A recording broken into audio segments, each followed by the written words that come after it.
Hi guys, I hope you're doing well. So today's video is going to be a little bit different to anything that I normally do, and I thought that I would make it because it's a question I get asked about quite a lot, and that is tips for starting out as an influencer and how to kind of brand yourself. So I thought I would make one video to kind of address everything in one go and tell you every single tip and trick and pointer that I possibly could have, and then you guys have got it all in one place. So I'm going to start at the beginning and kind of talk you through my journey online. So I started out in like the online world on YouTube, and it was the first platform I had. It was honestly before Instagram was even a thing, which makes me sound like such a dinosaur, but I had YouTube when I was about 18, I think, so like 10 years ago, and I put the odd video up. They were really rubbish. Then I deleted my channel and had a blog. I had my blog from around 2013, and then I also restarted YouTube then and had Instagram as well, and that's kind of when my online stuff started. However, it was very much like a hobby and I didn't really do it per se. Like, I kind of had it and it was just something that was kind of there, and I did it when I felt like it, and it was like my escape from doing uni work. But I'd say that I really started to nurture and kind of build on my brand from around about 2015, 2016, so 5-6 years ago. And I went full time with everything Copper Garden in,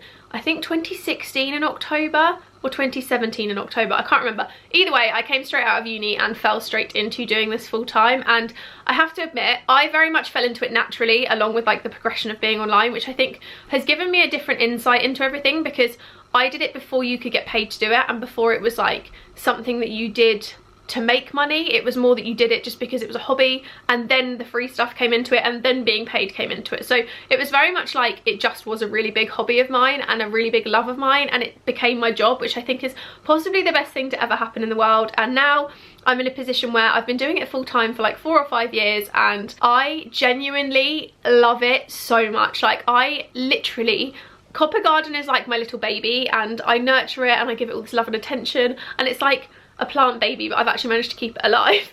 So I really love it, and I really just honestly, everything about it I just love. So that's basically kind of how I ended up getting into it and how long I've been doing it for. So with that being said, I'm going to jump into the tips, because I really want to share these with you, because I think I've got some really good ones, and I have tried to think about like absolutely everything that you would possibly want to know, and I would want to know if I was starting out online. But the first thing I'm going to say before I get into any of these tips is don't do it for the money. Don't do it because you want to make a quick penny and you want to get loads of free stuff, because granted, it's a lot easier to get free things now, but they're not really free, and it also takes a lot longer to get these things than you'd think. Like, it's not like you can just start your channel today and tomorrow you're going to have 7 brands like paying you hundreds of pounds to do things. Like, that's not how it works. Like, influencer stuff isn't necessarily going to make you loads of money, and it's not going to make you money really quickly. So it is something that is a slow burner, unless you are, for some reason or another, suddenly viral and you've got loads and loads and loads of followers overnight, which is such a rare occasion. Like, there is millions of people who do this. Like, you could go on any Instagram account that is someone that you follow, look in their suggested friends, and you could literally be clicking for hours and continuously find people. There's so many. Like, you literally could go on for days and days and days and days and never hit the end of it. Like, there's so many people who do this. So just please remember that you're not going to get paid campaigns overnight, and you're not going to get like gifting and free things overnight. It's important to remember as well that you should be doing it because you love it and not because it's something that you want to do to make extra money. Obviously, that is a perk of it. That's a reason kind of to start, but I think it shouldn't be the reason you start. I think you should start it because you love it and you feel like you've got something you want to say and you want to use your voice. But that being said, I'm going to jump into my tips. I'm going to kind of split this between Instagram and YouTube because they're the 2 platforms that I have. Some of these tips apply more to one than the other. I will leave as well in the description box, I will leave like a bullet point list of everything I talk about, because I know I can get waffly and I know I can go off on a tangent, and I want to make it as easy to understand as I can. So the very first tip after that one is to make sure that you think about your platform. So YouTube, make sure you set up a YouTube account. Chances are, if you're watching this video, you've probably already got one. All you need is a Gmail address and you can set up a YouTube account. You're probably watching this video with a YouTube account now, but to make it into like a YouTuber account, you literally just need to post some videos. It's as simple as that. It really is that easy. And the one thing I will say is make sure that you have like a YouTube banner across your profile, because that's one of like the most eye-catching things when someone clicks onto your profile. profile is they see that banner, especially when you've only got a couple of videos, like you want it to look professional from the get-go. A really good website to use to make headers and stuff is Canva. I'll leave a link down below. It's what I use and Sam uses and quite a lot of other people use, and you can literally make anything. There's templates on there for YouTube thumbnails, YouTube banners, Facebook banners, Twitter posts, Instagram stories, Instagram posts, everything. There's so much on there, and it's really easy to use because there's so many different like pre-made templates and stuff that you can design from, but there's also loads of different fonts and colors, and like it's just honestly such a good platform, and it's a really good tool. Definitely make sure you get a header, make sure you have a profile picture as well, which I'm going to get onto in a minute. And with Instagram, there's two different ways you can do this. So I personally think the better way to do it is to set up a different account entirely. Sorry about that lighting, it's got really dark. Set up a different account entirely. So I actually have two different Instagrams. I have one that is private, just for friends and family. I think there's only like 60 people on it. And then there's one that is my brand one, which is Copper Garden. So Copper Garden is obviously really professional. There's a lot of like more styled pictures on there. My stories, not nights out, not like that kind of thing. They're all very professional. And then on my other account, that's where all the pictures on like nights out go, me and friends, like little selfies or like random little things that I maybe wouldn't share on my main account, but I will share on there just for like close friends and families. It's just nice to kind of know that your normal pictures are in one place and you can still access them. And also it's important to note that that should probably be private. You can have it public if you want. I personally have it private because it's private. It's like almost like my Facebook but for Instagram, so it's like a separate little thing that is just private and not for like followers and stuff. Which leads me on to the other way that you could set up your Instagram. So you could just turn your Instagram into a brand account. So you could literally just decide one morning to start posting nicer pictures, and then it becomes, after a few pictures, a brand account. What I will say though is if you are turning that private account, the normal person account, into your brand one, make sure that you just delete all the night out pictures. Get rid of anything that looks very normal. Like you can keep the odd holiday snap, that's fine, keep the odd selfie. Any pictures that are a bit more personal or like you and friends really drunk or anything like that, make sure you archive them, which is a hidden little tool that Instagram has, which means you can keep the picture and it just basically goes into like a hidden folder so you can see them when you click on archive, but they're not public on your feed. And then tip number 2 is to have the same name and profile picture across every platform, which really helps. So all of mine are Copper Garden, which I think is really great because it means that whatever platform you're on, you can find me really easily and you can follow it and you know exactly which one's me, along with the profile picture, which is also the exact same on every single platform.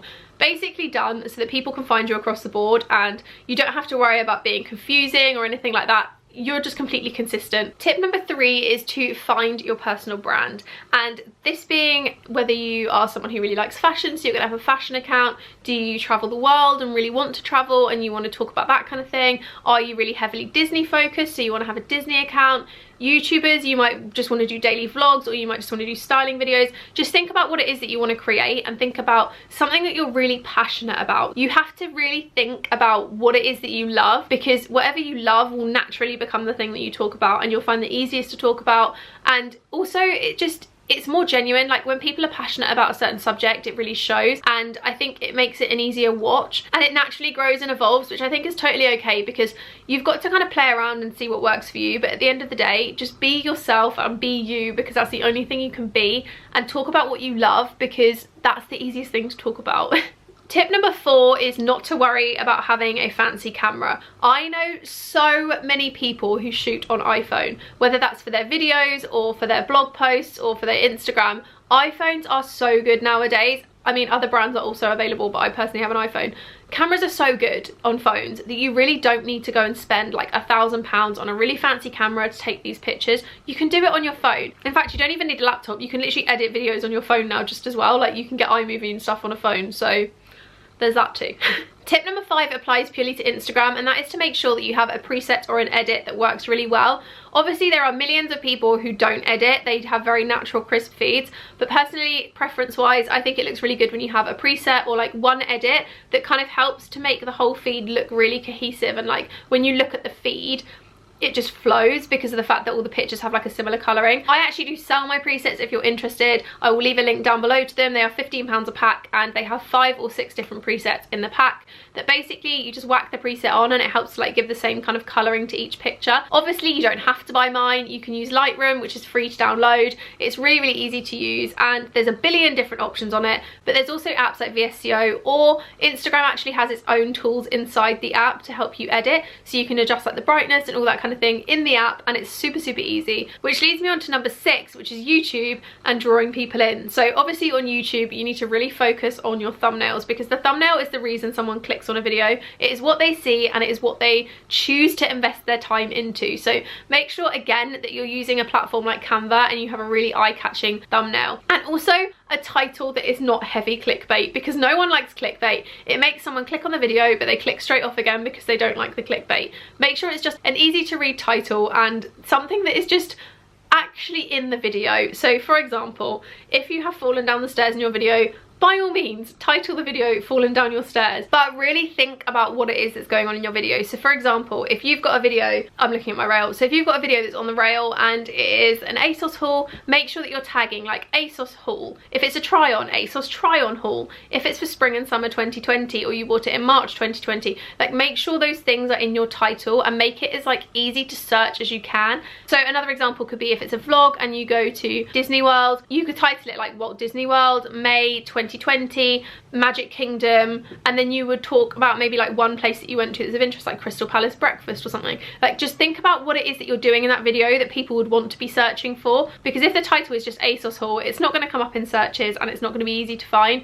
You have to like really think about all the different keywords. There is actually a million different things that you can do to help you with that. I'll talk about them in a minute, but just really think about the title. Okay, tip number 7 was actually titles, but I'm going to kind of add to that. Make sure as well that your titles are consistent. So if you always put your titles in capitals, always in lowercase, always put a capital at the beginning of each word, just make sure they look consistent, because that's really important too. Tip number 8 is to engage with other people. So obviously there are millions of other people who do what we do. There is so many people who are online and who do YouTube videos and Instagram and all that kind of thing, and it's important to support each other, because at the end of the day, supporting each other doesn't hurt your brand, it just helps you all bring each other up. And I think it's so important and something that gets really forgotten about, because yes, everyone is equally your competition, but there are also other people who are trying to build their brand up, and supporting that person is not going to make them suddenly get a brand campaign that you should have got. Like, everyone is equal and everyone should be treated equally in it. And I think it's really important to leave comments and likes and thumbs up and all that kind of thing on each other's videos and posts, because not only is it helping the other person out, but it means that in turn they'll probably help you out, and then it also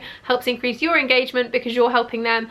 And it just builds a sense of community and means that you're all kind of getting to know each other. You could end up doing collaborations, you could end up being really good friends. Like, it's just really nice to support other people and to help everyone else grow. Like, you're not going to steal their thunder, do you know what I mean? Like, it's not going to be like, oh well, I can't leave a comment and a like on theirs because then their video will get more views and they'll get all the work. Like, that's not how it works. Just be nice. Be kind. Be kind, don't troll, be kind. Number 9 works across the board. So that is to use affiliate platforms, and affiliate platforms are basically ways that you can generate links for items that you talk about, and it means that when someone that follows you clicks on that link, you get a very tiny percentage of commission. And I think this is a very like misunderstood area of what like YouTubers and stuff do. So an affiliate link is literally just a link, and it means that it tracks it through a website, and basically all it means is that when you click on it, it goes through the affiliate platform onto the website you want. You don't get charged any more money. There's no extra cost at all for you. All it means is that the brand and we can track how many people have bought that item through our link, which helps us to be able to show a brand to be like, well, this is a haul I did for you and this is how many things I sold for you, like, etc.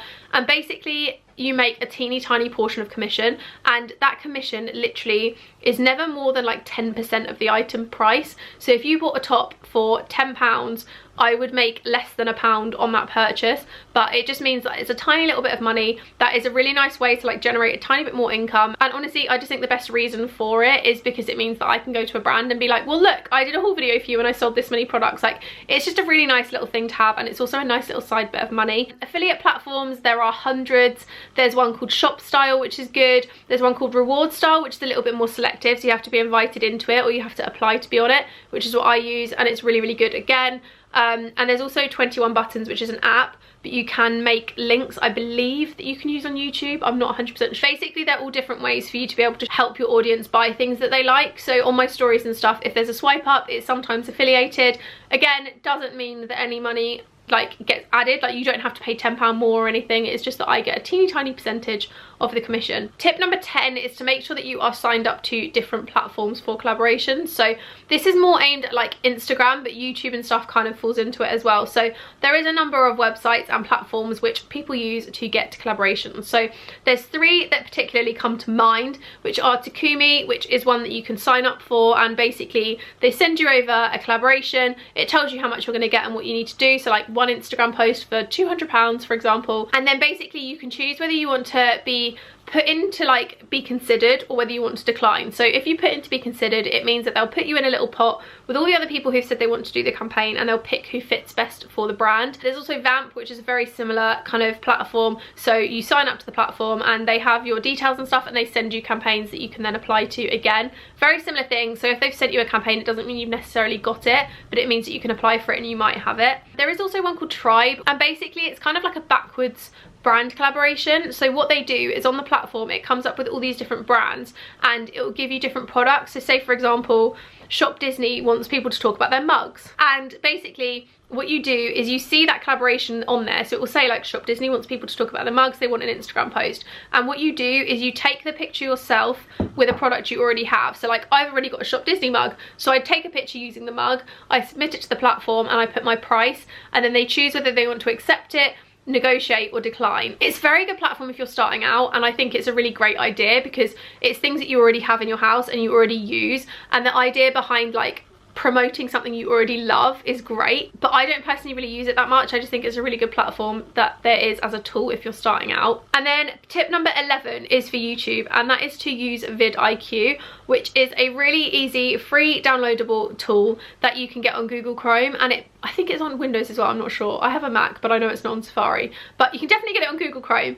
And it basically is, so if you open YouTube and you type in ASOS haul, it will show you all the other ASOS hauls, and basically if you click on someone's video, it will show you the tags that they've used, it will show you how searchable it is, and it basically helps you to find the best tag. Super handy when you upload a video, and you basically can tag like all the different things that people will want to search for. So if it's an ASOS haul, you could type in ASOS haul spring 2020, spring 2020 haul, online shopping haul, like all these different kind of things. So on this video you can put it through on vidIQ, so you literally just look it up on YouTube on Google Chrome and vidIQ comes up down the side, and it will tell you all the tags I've used, it will tell you whether my title's too long, whether my title's good, various different things. And it's honestly such a good platform for being found, because YouTube algorithm can be quite tricky, and it's important to make sure that you're like absolutely maximizing the amount that you can be found by people. And obviously it will help you pick your title as well, because you can see what titles perform well. For example, ASOS haul, you'd probably get lost in like a sea of a million,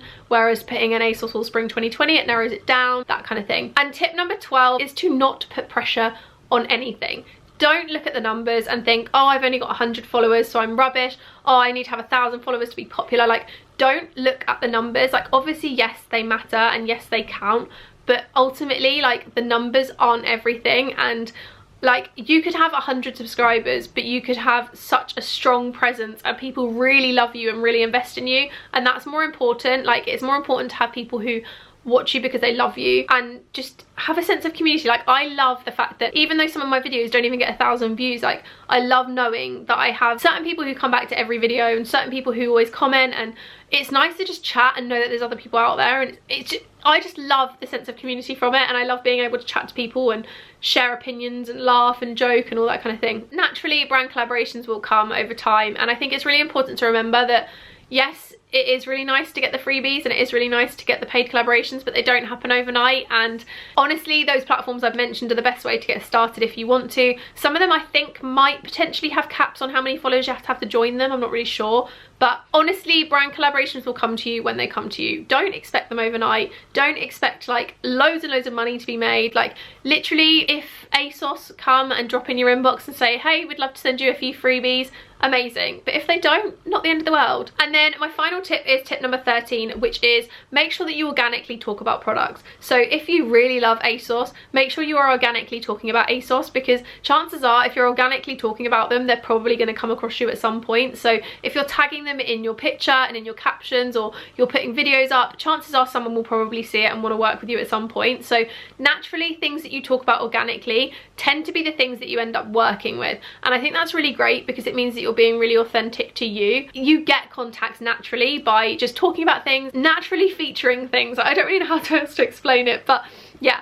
Basically, that is all. I'm waffling and my throat hurts and I'm losing all my thought because I'm struggling to speak. So I'm just editing the video and realised there's two really important things that I missed out in this video, and I thought I would just quickly mention them now. So the first thing is consistency. So make sure you are posting consistently, whether that's the same time every day, the same time 3 days a week. So like, make sure there is a schedule for you, for people that follow you to know to come back to. So for example, on YouTube, if you always upload on Wednesdays and Sundays at 6 p.m, Instagram, you upload every morning, whatever it is, make sure there's consistency, because consistency is how people know to keep coming back. And the other thing is, you don't need the biggest wardrobe of clothes in the world and the most amount of stuff. Just talk about what you love and what you've got and you'll make it work. It's not about having loads and loads of stuff and talking about all the top latest things.